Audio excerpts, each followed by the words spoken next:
Welcome everyone. So today I want to discuss about your online test of science subject. As you know that your online test of science subject, it is going to take place on 25th of May, which is Monday. Today especially I want to discuss about your syllabus, as many students they are having confusion regarding their syllabus. So for syllabus here it is also given the portions completed till 20th April will be the syllabus for this test.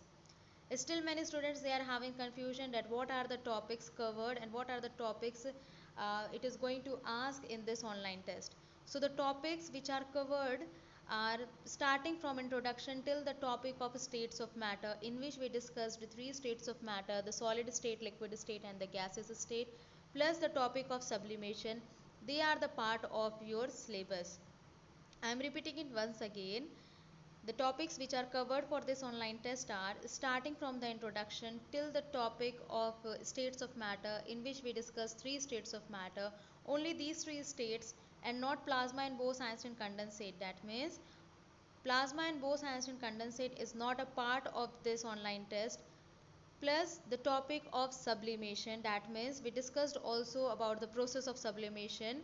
So that is the part of your syllabus for this online test. The other important thing here is the timing of the test. As you can see, the timing of the test is different for different classes. For ninth class it is from 12 noon. So you need to be very punctual, because if you will see here, the time limit is only 25 minutes. So this 25 minute it is sufficient for 20 multiple choice questions. It is because the pattern of this test is it is having 20 questions, and all these questions they are multiple choice questions. That means each question they are having four different options, and from these four only one option is correct. So if you have revised all the topic, if you have covered all the topic properly, then this 25 minute it is more than sufficient, it is more than enough for 20 multiple choice questions, and you will be easily able to do.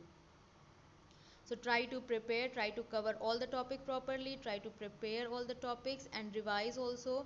You should be easily able to do so, because we haven't covered a lot of topic till 20th of April. Only few topics are there, and I have also told you according to topic wise which are the part of this online test. So you will be easily able to cover it, revise it properly, and then you will be easily able to complete this 20 questions in this time limit which is given. So all the best.